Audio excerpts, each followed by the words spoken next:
Now it's working. So hi. So this is the first lecture I'm doing for the Solarity Go League. I'll be streaming it so I can look at comments and so people have audio because I don't have a teaching account. And at the same time, I'll be replaying it on the board so you can see. This is a pretty old game. It's between Yasui Chitoku and Ishihara Tsunesaburo.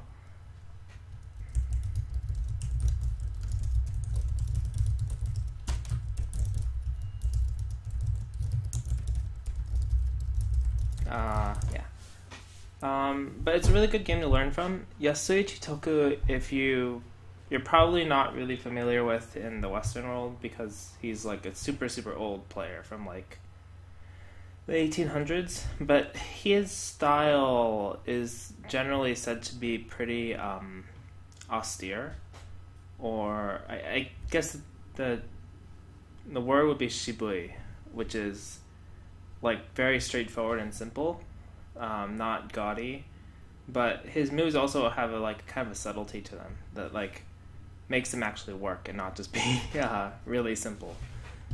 Okay, so yeah, let's go over this game. Hey Peggy, Penny, and Theosev and Demnox. Okay, so the game is pretty simple. At the beginning. Yeah. So it's a handicap game, so white takes a corner, black takes the other corner. White approaches this corner.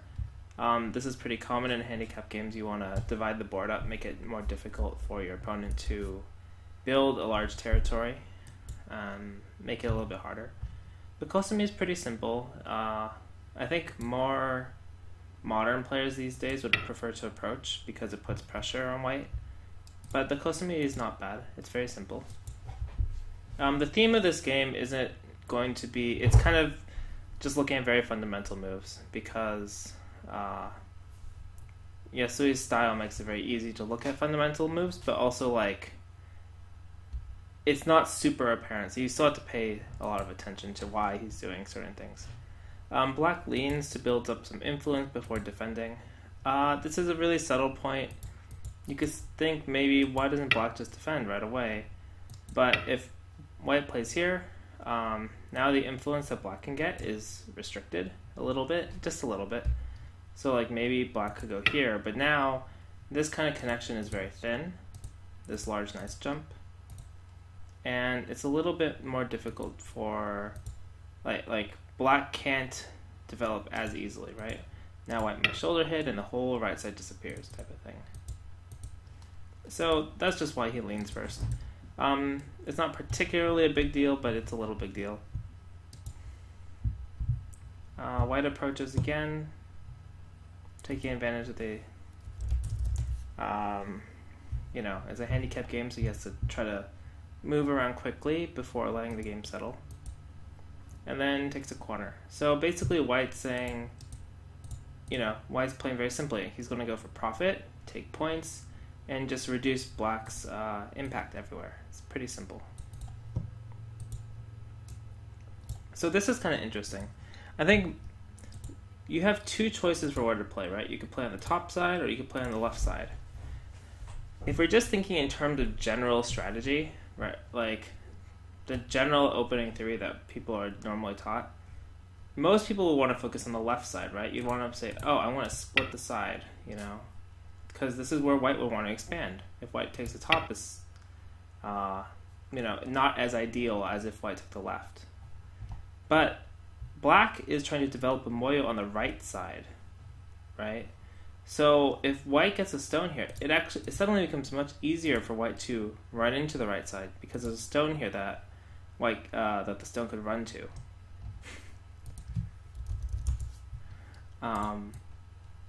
So that's kind of, a good advantage for white, even though black split the left. So that's kind of why black plays here, right? You could think, oh, well, if black just wants a Moyo, why doesn't he just expand it, right? But it's very difficult and very kind of one-dimensional to play this way. Because this stone is very light. White could attach or back off. So white might reduce it right away. White might make a Moyo on the left and aim at reducing it. And if we look at the board, black's pretty much all committed to the right-hand side. So this is very risky. Instead, black takes away the base of the stone at the top.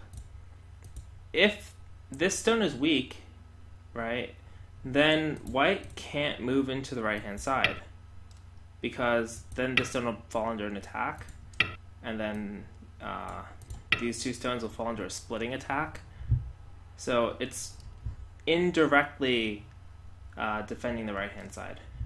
This is kind of what people mean when they say whole board thinking. You're saying, I'm going to expand my Moyo by not expanding my Moyo, by making my opponent's stone weaker. That's kind of the logic behind it. Okay. So from here, white has two choices, but at the time there's really only one move, which is this two-space extension. If white plays high, black says, oh, well, I had this Moyo strategy going, but since you played high, there's now a weakness here, right? Actually, there's a couple weaknesses that black can exploit. So now, if black takes the left-hand side, it's like, oh, okay, I'll just take the points I got here, shift my Moyo over, and with the support of the D10 stone, I can now aim at these weaknesses that white's leaving it for me, right? So white gets the benefit of the high stone, right? It's harder to make a Moyo on the right, because if it's low, you know, if this area, it's always possible to get some forcing moves in over here, right? Which makes it harder to reduce the right-hand side. And this is actually what was played in the game, but I'm just pointing out, you know, if white played high, then black could change strategy to emphasize the left. It's kind of a give and take. Okay.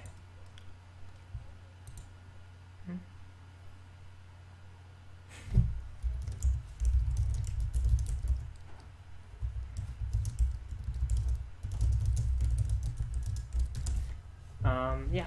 So now, since white defended the top, white could have moved over here, right? But now the Moyo gets really big, and there's a weak stone here. This exchange isn't very good for white. So white has to defend the top. It's not really a choice. And then black moves to the left-hand side, right? And this choice is a little interesting. I think modern players might prefer to be high, but low is fine. It splits off where white would want to play. It gives, and because of the exchanges on the right, this Moyo is still pretty big and pretty sizable. So black has good control so far. Yeah. So now the emphasis is on white. So white has to figure out how to handle c6. White hasn't made any mistakes, by the way, or like anything that's really wrong, I could say. I'm just kind of emphasizing black's strategic decision making, and white's kind of just going along with the flow. Generally, as white, you have to just be patient and wait for the right opportunities in a handicap game. So white has the c6 stone. How do you want to move it? You could run out, but it's a little strange. It's a little hard to run out because this stone, it's a three spaces away from the white stones, right? So it's actually kind of hard to attack. Black also already has a corner, an extra move to support the corner. So it's very easy for black to settle over here. And now it's a little unclear what these two stones are doing. They're not really putting much pressure on these two, because, you know, this is 2 spaces and 3 space. You need, generally if you're going to put pressure on something, it has to be within like 1 space away. Otherwise it's very difficult to actually attack. Why not d9 instead of c10? Focusing in the alone stone instead of white Moyo. d9.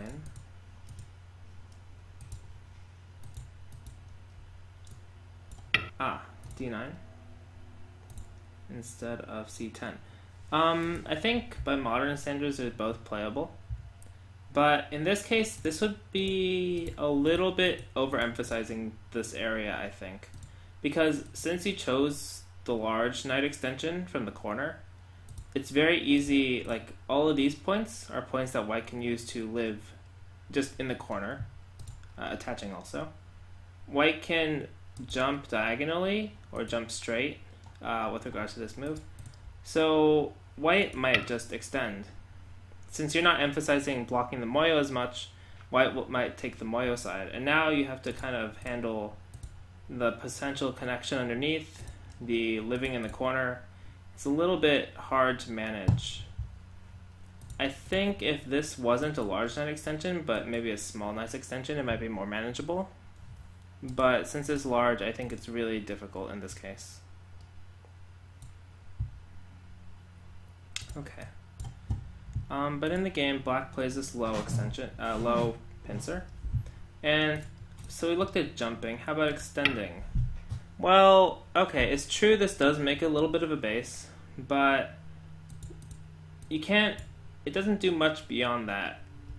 Black took this large corner, so if you make this extension, black might, defend it. You could pincer and attack this stone, but, these two groups are both weak together, right? It's kind of hard to say who's attacking who, and black got a lot of profit out of it. If you jump to attack this stone, it's not bad, but black has a lot of space over here. It's kind of difficult to actually pressure black. So neither of these options look very good. And if we choose these options, we run the risk of just kind of having a floating group that doesn't do too much. So what can white do instead? Well, the only thing left is to take the corner. We could tenuki also, just pincer right away, but this kind of has a similar problem. White falls under an attack, a one-sided attack. So white in the game took the corner, which I think is most appropriate. Yeah, no problem. Black blocks. This is kind of an old Joseki. It's still played, but not as much these days, with the Hane first. That's typically because this corner, F2 is almost always sente. Almost, not like in a lot of old games, the corner dies in this shape because F2 is not paid attention to, I guess. This move is very natural. White builds his moyo. If white plays anything else, black will extend and build an even bigger moyo. So white restricts black's moyo. Black puts pressure on white. Black could jump, but if white pushes up, now this influence that white's building helps reduce and restrict black. Black can't play here anymore because you have attaching, you have an invasion, you have a shoulder hit, right? It's a little too close to thickness.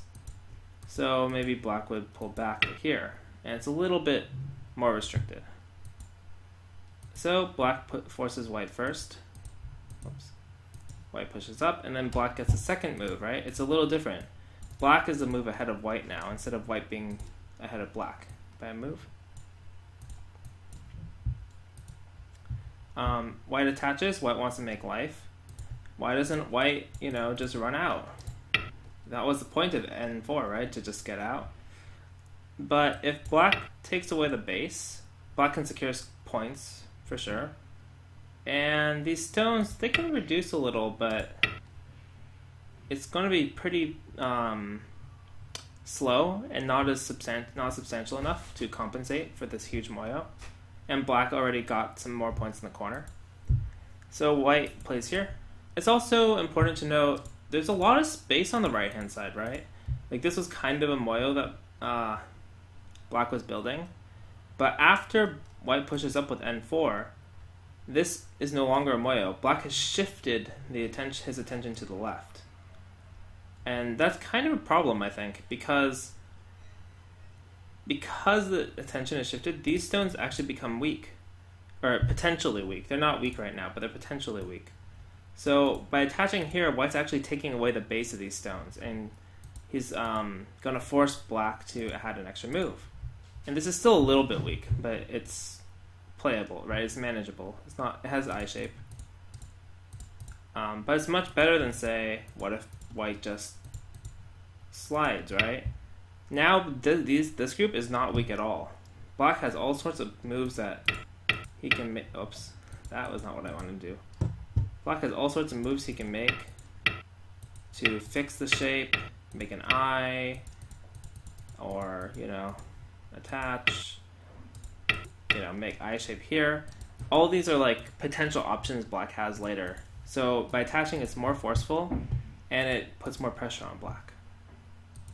And the key point isn't that it's an attaching move. The key point is that it's the move that, you know, takes away Black's options for making eye shape.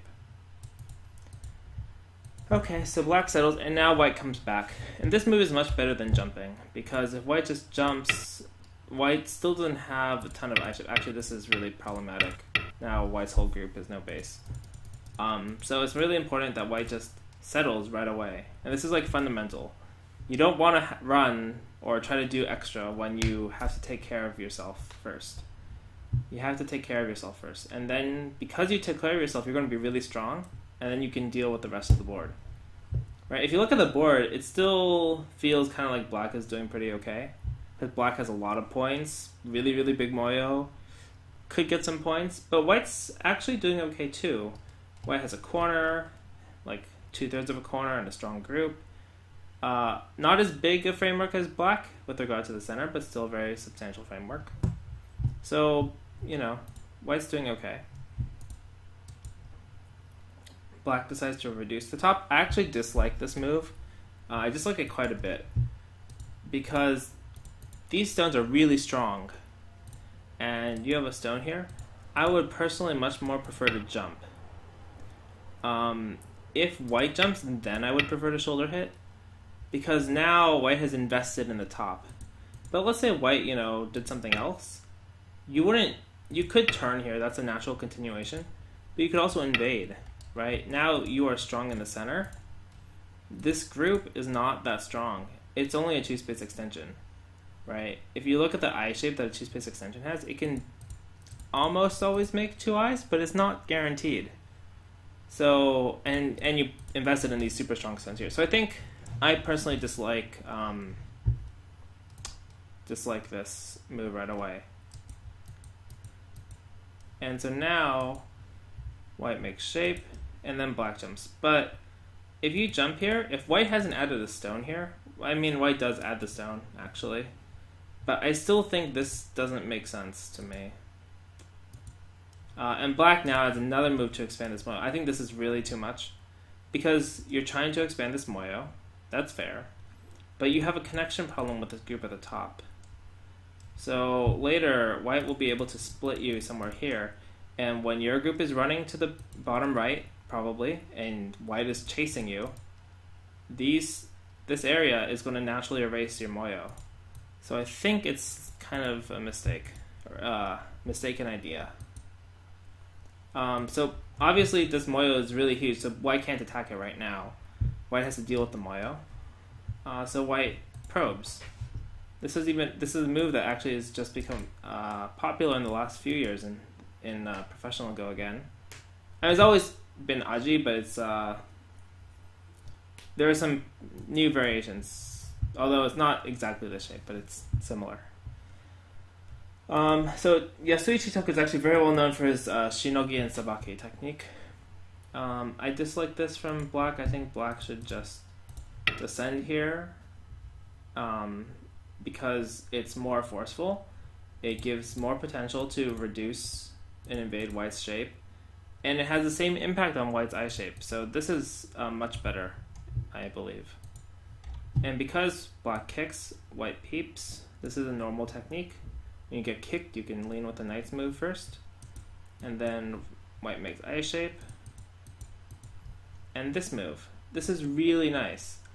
Like, most players would want to, you know, I don't even know what most players would. They'd be like, well, I have these stones here now, and I kind of need to take care of them. Let me try to jump, or maybe I will go faster. But it's a little bit thin, right? You have a lot of shape issues. Like for instance, if you just Hana and then Atari, Like now you have one eye, or you know, there's a lot of things here. Just cap. There's no, like, you can kind of make an eye, I guess, but it's like, this is very, very strange. So this is nice. It's nice because it's actually very hard to attack, and we'll see that reason for that later. If you try to play something faster, like the other move I said, not that, like this, this move has not any, I want to say it's like overstraining, because if you wanted, this move is like basically guaranteed Sente now for black, right? You have to answer this. If you don't, then black can play here, and now your whole shape is kind of in trouble. These two stones need to save themselves somehow, but then you can get cut, right?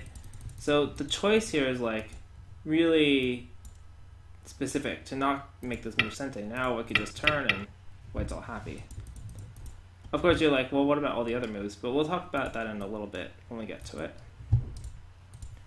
For now, black has gotten this move at B11, so he wants to make use of it to invade and erase this potential. But I think conceptually this is a pretty difficult position for black, actually, because black is pretty short on territory now. He only has this corner. The Moyo is for the most part reduced, so black has to make a lot of headway here. But there's kind of two issues. This group is not stable because it has a connection issue, and it looks like it's somewhat supported, but white has a lot of stones around, so it's difficult. I think it'd be better practice to like try to reduce white from this way or something, or here. And this also has connection issues, but there's a follow-up that makes it connect. But, or even just like, you know, jumping here helps support the stones directly. Because right now, black is trying to actively defend two weak groups, which is fine if you can work. It works, but I think white is too strong in this running area for it to be effective, and we'll see why. If you thought, you know, white's gonna block, of course. If black just jumps, white can connect, and then black probably wants to connect his stones, right? Otherwise, these can get cut off. But if you look at this shape, you notice that all these stones all have no base and very little eye shape and are supported by very thin, you know, knight's move, not a shape move. Like, they're all supported by very thin connections. So white is being very careful here about how to settle. I also think this is a mistake. Black is like, I really want to separate you and Sente. Right? If black just plays here, then white, you know, might attack. So black's like, okay, I'm going to force you to go down, and then I'll come up and attack your group, and then we can fight. It's what black wants. But Yasui Shitoku is very calm. He's like, well, you can still connect. You know, you have no base. Probably Atari, but... So black connects. Are you going to split now? No. Now your group is under attack. White just calmly links up. If you notice that, like, right here, black could connect. But the groups still have no base. It has no eye shape. White doesn't really care that much about having too many points, right? Like, white had no points for the whole game because of the two stone handicap games. He's behind in points regardless. But by playing this way, white's like, okay, I'll let you live, but I'm going to make myself very strong and stop black from fixing the problem that he was trying to fix, which was two groups, very not stable connection after white invaded here. So now white disconnects. If black connects now, white can still reduce this to one eye, and so this is still attackable, and this is still separatable. So this is still very, very, black needs to make an FI shape. But now white's like, okay, I can disconnect you. You have these two groups, two weak groups, and you have this other group that you have to, live with first. So black lives, and then, white separates. Two groups, both attackable. And you notice that it's very tied to the fact that this move is not Sente now for black, right? White will respond because the group has to live, but it's not as forceful as it was before, where it exposed like bigger shape issues. I guess in particular, what I'm saying is, if you had played like here, now white is basically obliged to defend here, and now black is ahead of white, right? Black is moving ahead of white towards the center. You never want to be, when you're attacking, you can only attack if you're in front of the person. If you can't get in front of the person, then you can't attack because they will just run away. And if you're defending, you don't want to fall behind the other person because then you get sealed in and you're under a lot of pressure. So because this move isn't forcing, white can get ahead of black and keep pressure on black if you played that move. This is very natural. Black is looking at the weaknesses white has, but this stone is not, as long as it can just run, right? So it's not a big deal. White is going after these, white is going after these. And now that black has two weak groups, it's a very difficult game for black now, actually. Like, in terms of points, black is still ahead. Black has this corner, white has like this little bit, this corner, and this is kind of territory, but it could very easily be nothing. So yeah, black's doing better in territory, but in terms of the whole board position, like this group is weak, this group is weak. You also notice that this group is starting to be a little bit flimsy, and part of the reason that is now when we think about weak groups, we're like, well, black is going to have to take care of this, right? If you're taking care of this, then white's going to get free moves like around here, right? If white gets free moves around here, this group, it has a base, but if white takes away that base, it becomes very dangerous. So we have to keep check of how the different strengths and weaknesses of the groups are going to affect each other. If this group was strong, then white plays something here, black's like, whatever, I'll just live, right? Because it has no impact on the other side. So you have to be careful. Black plays this move because clearly black wants to strengthen his group, attack this group. This is not clearly alive. But Yasuichi Toku has really good Sabaki technique. So he attaches, and then can you find the next move? It's not a defensive move. It's here, aiming at the cut. And indirectly defending this cut, and aiming at this cut. Black has to defend. But you notice that this move is not Sente, surprisingly. Black pushes, white can make double tiger's mouth. It's a ko, but this ko is not really playable by black because if white wins this, it's a ko threat. All of these stones die, so it's not really a winnable ko. So white can get out, and again, the key thing, white is attacking. You would think that this group is pretty small and you'd have to defend it, but white's actually attacking black because white is ahead of black, right? These stones are ahead of these, and these are ahead of these. So white's actually attacking black here. Black has to keep getting out. And now white, two weak groups. Why not make three weak groups? Peep, right? Probe how black's going to defend. Normal. And then here, connect the stones. Make a second eye, maybe. And look, if this gets disconnected, this is in really big trouble. So black says, okay, I can connect. You have to defend your corner. But white's like, no, I really don't need to defend my corner. Because to take the corner is gote, right? Again, white doesn't care about points. In fact, okay, that's not true. White cares about points. Points are how you win. But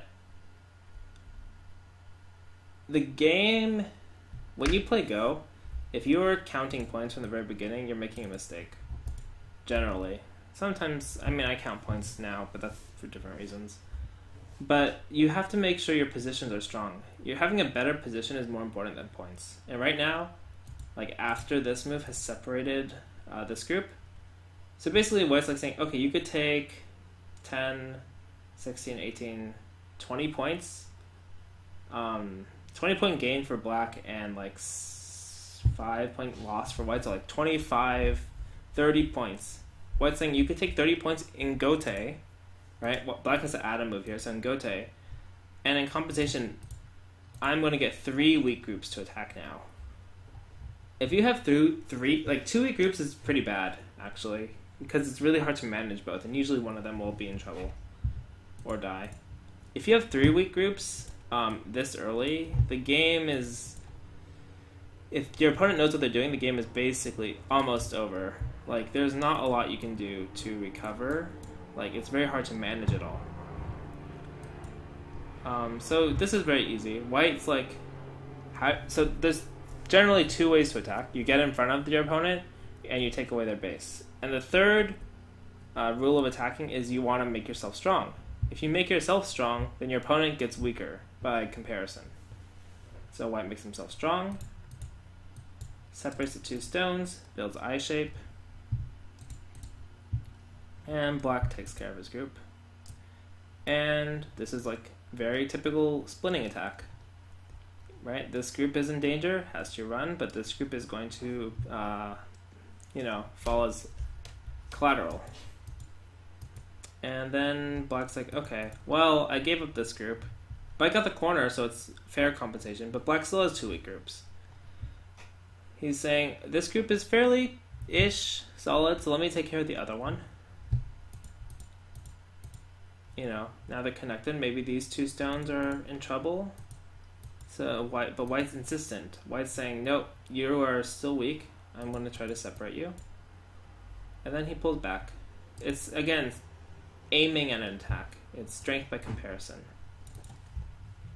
Black doesn't want white to get a move here. For instance, like this. This is very big.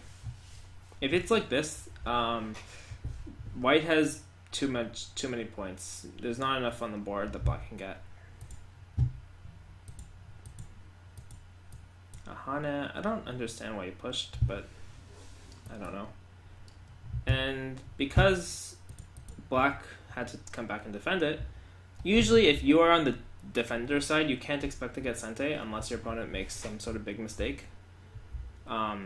So because these were 2 weak groups and they became 1 group, so they're much more solid now, the compensation is white gets Sente again, which is, again, a really good benefit of playing for position instead of points. And you might say, well, wait, why is this move? The right side's really big. Why wouldn't white want to go farther, right? Erase the whole right side. But if you try to do that, then... Okay, now you have to live with this group. You're weak by comparison, and by chasing you, black might connect back to his group, or, all sorts of things. And now you're just running on dominant, right? You made like 6 points, and you let black connect back. So you should defend your weaknesses while expanding. Is pretty, fundamental. So white reduces and black defends. Black knows that he's behind, or not behind, but this is basically even, if not a little better for white. And if it's what's a 2-stone handicap game, usually if it's even, it's not a good sign for you. White invades here. Why does white invade here and not over here? Because both sides are actually fairly strong, but the upper side is a little bit weaker. And one of the reasons it's weaker is that white has a very strong position here that he can make use of. And this connection is pretty thin. In comparison, these stones are strong, but they're not super well connected, so they can't be that strong when you're trying to actively move into a place. Where these are like super connected, you can't separate them no matter what. So if you were to try to invade here, it'd actually be very dangerous. Like, just seal you in. Black also has a little bit of extra strength here that adds to it. in comparison, when white invades here, white actually has a very direct threat. Aside from just living, white is threatening to cut you off and eat the 2 stones. So it's a much more severe and much more... it takes advantage of white's weaknesses better. This is pretty normal living sequence. White comes back. If you just connect, you can't live. Black will just jump. So white comes back to live. Black prevents cutting point. If you really want to try to kill, it's also pretty hard to kill right now. But like push and defend. Now you have all these cutting points to defend, and then white will live. This shape is actually dead, I'm pretty sure. Oh, but you have to defend this cut. Yeah, if you go here, you will probably die first. It looks like you're going to die first. I haven't read this out, but my intuition says that. So black comes here, and then white lives. It's actually Ko, I think. But, you know, fairly big reduction, big living. R15 is 1000% overplay. R15? It's 1000% overplay, you think so? I don't think it's really that much big overplay. How do you deal with it? Like, how would you deal with it different than how black dealt with it? Would you just go like this? And then white will live? I think you have to, or like, I guess you could do this, but this looks pretty livable to me.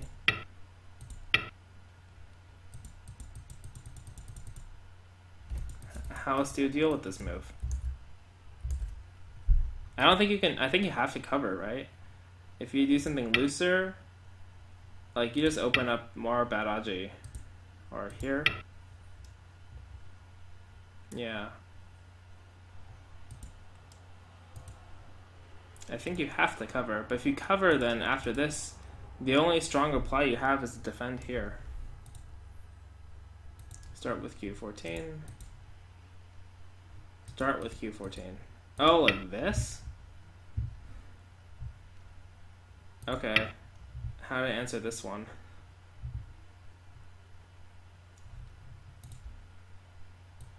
This is actually a move that I learned recently. If you go like this, I'll play... Actually, I have a couple options. Could just cut, but maybe I'll play not there. Here, and now I'm really threatening to cut. If you cut, you can't take the stone because I'll break through. Looks kind of hard. Because there's still this cut, right? R18. Oh, R18? Oh, okay, white's happy. White will just take this anti-reduction, and there's still a cutting here. Cutting point here that you have to take care of. Right, if you go like this, you have to defend this.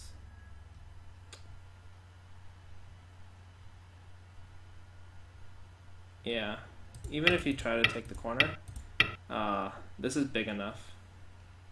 Because the corner, you still have to spend two moves actually to kill it, and then these stones are weak. And it was originally black's corner anyway. Oh, S17? Wait, R18? R17? Oh, you play like this?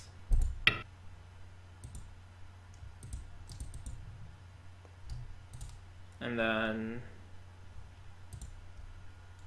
here, I'm guessing. It looks like white wins the capturing race.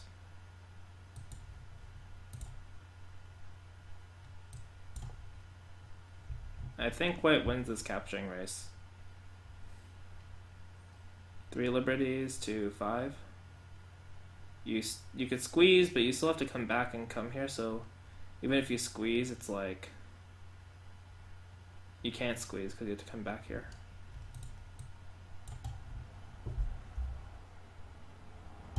I don't. Okay. Well, I think, yeah, I definitely don't think R15 is overplay. That's all I'm gonna say. Because white is very strong. White has these stones here. So, you might not be sober. Okay. I mean, if white didn't have these stones here, right, if it was just like an empty position like this, and then maybe black has a stone here. Okay, yeah, then this is overplay. You have nowhere to run to. You have no aji to make use of. Like, you could just go here. And now, where do you go? You can't go anywhere. But because, you know, strength is relative, right? If you have a strong position, then because your opponent has... And you have a small weakness, like...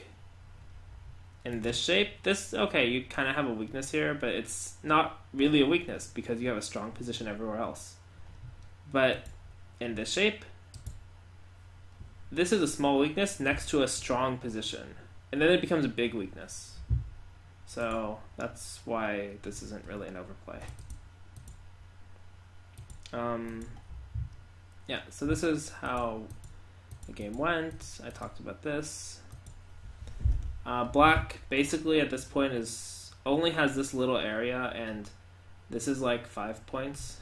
So 35 or 30, 35, and this is like 21 plus 12-ish, 16-ish, plus 10, but 35, 21, 12, 10. It's like 70, a little over 70 points. If white gets this is what? This is 10, 15, 20, 25. This is like still co-ish. But this is 6, 26, 36, 40, 42. So what did I say? 25. So 66. Okay, maybe black's still doing a little bit better. But, well, actually I counted a lot of points here. I counted like 12 points here, but white can still reduce this area. So maybe it's more like 65 to 60. I would loose really quick estimation. But in any case, you know, black tries to do some things here, but white just defends solidly. Gives up these points, stays connected. Now if black started the ko, like this would be a really big ko, right? And then black comes back and starts this ko. Pretty straightforward sequence. Ko threat. White doesn't want black to break in. Black takes, white takes Atari, continue the ko, defends the center territory, reduces the center, right? That's kind of from the counting I did right now, right? If white just ended the ko and black defends, white's a little bit short, right? Because from what I counted, it would be, if this case, it'd be like 70 to like 65, let's say. So the keep continues and then connects. Black takes the ko back, white threatens this corner. White has a lot of ko threats, right? He has this corner and this corner. It's a lot of ko threats. This is a really bad ko threat. I do not understand. Like, this doesn't make any sense. If you want to play here, you just push this one. You don't lose points this way. Most of what I wanted to talk about, it's kind of cool, it's a ko, it's endgame, but most of what I wanted to talk about was earlier. Oh, I guess black gets an extra ko threat, because he's really short on them. But most of what I want to talk about 2 weak groups, the way you defend for attacking later, the way you play to reduce the, take away the base, making 3 groups is not focusing on points. These are all the points that I really wanted to cover. This is kind of cool. When black pushes here, white doesn't take the stone or defend. white just connects. This is kind of cool, because now there's actually endgame here that white can aim at. And there's no Aju whatsoever. Because if black cut and maybe got down, I don't know. I do not know. But if black cut, it's Sente, right? And then maybe black could come down and force white to capture it? Not sure. It's kind of cool. So yeah, this is mostly endgame. And this timed out pretty well. Oh, yeah, this has been around on the board for a while. I forgot about this. White can cut off these stones. I wonder how long that's been there. Just now, right? Yeah. This is pretty big. I think maybe black missed it. I'm not sure. Or maybe he just wanted to continue the ko and then got obsessed with ko threats. But that's really big. More ko threats. Push. Take. And then black defends. So black could save this group, right? But if white just like attaches, this whole thing is still under attack. Or peeps. Not peeps. This whole group is under attack again. It's always bigger. Like, the whole thing about Go is, if you don't defend properly once, you're going to have to spend a whole nother move trying to make up for not defending properly. And if you spend a whole nother move, if you actually do it in the real proper move, if you made a mistake, you're basically going to have to pass. But, yeah, it usually doesn't happen. So anyway, black defends. And you notice there's a trade here, right? Black reduced this, but white will probably maybe get this. Maybe not. I don't remember what happens after this, because I just focused on the parts I wanted to look at. But it looks like white's doing very well. And if I remember the end score, this is the end of the game record, but some of the moves were lost, but the total end of the game is white wins by 5, which is really huge for a 2-stone handicap game. Even in the old periods, even though there's no Komi and white is stronger, to win by 5 points is just really huge. It just says a lot about how big a strategic error black made, right? If we just quickly summarize the game, the opening is pretty standard or pretty even. Black actually had a very, I thought the opening was pretty good. I don't like... I mean, at the time, the large nice response was the thing you played, so I can't really say anything about that. I think this is better high, but again, back then people didn't play high moves as much. So I can't criticize it too much, but I think those are kind of small influences. This Joseki was pretty standard. This was okay, but I think this choice and direction is kind of strange.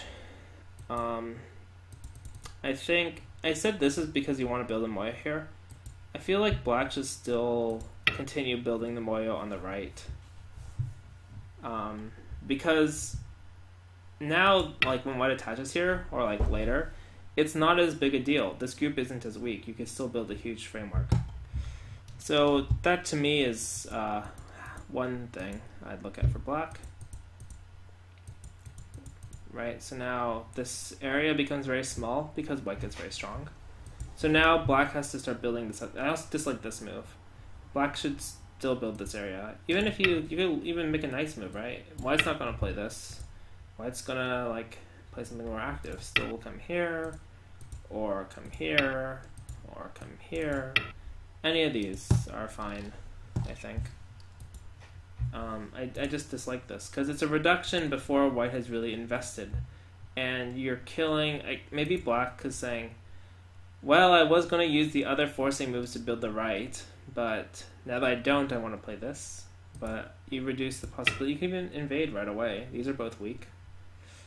Although I think it's a little bit premature and strange, because even if you invade, get out, now this influence is facing kind of a strange position. Right? But I mean, I don't know, it seems too early. So white's very calm. White's still very calm. White's very sure that this group is hard to handle. So like if black actually takes care of it, white can reduce the moyo while attacking. So the balance of black's position is kind of messed up. And then white makes very, very small and simple life, but it's a very important place and way to make life. Denying forcing moves, taking away the base of this group, making this weak. So this is like actually kind of the highlight of the game. I would say this move, instead of trying to do some other active defense, something like here or here are much more common, but they would make it much more difficult to actually play the game compared to this move. It's something I thought was really cool. And then black invades, wants to make use of thickness. Black's trying to get the most he can, but it, like, if anything, R15 is not an overplay, but I think actually these moves are kind of overplay. Because as a result, black gets two weak groups. And this group, as a consequence, becomes even weak. It becomes, like, semi-weak. Which is interesting to think about. Black chases, white makes really good sabaki to attack. This is almost a leaning attack, right? It leans, builds strength on this to create a third weak group, and making the third weak group is basically the same as making these both even weaker, because it restricts their ability to run. So basically black has to give this up. Black settles his groups, tries to reduce, but white gets sente.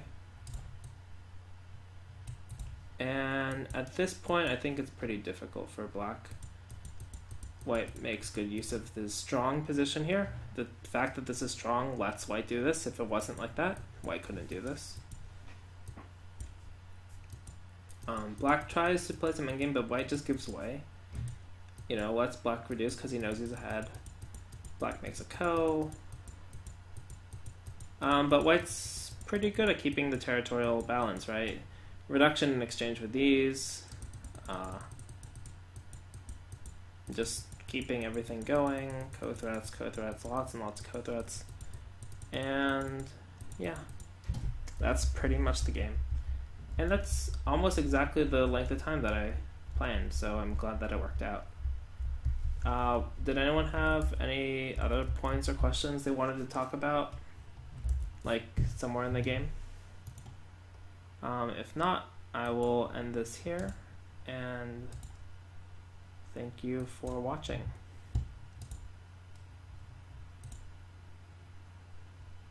Okay, bye.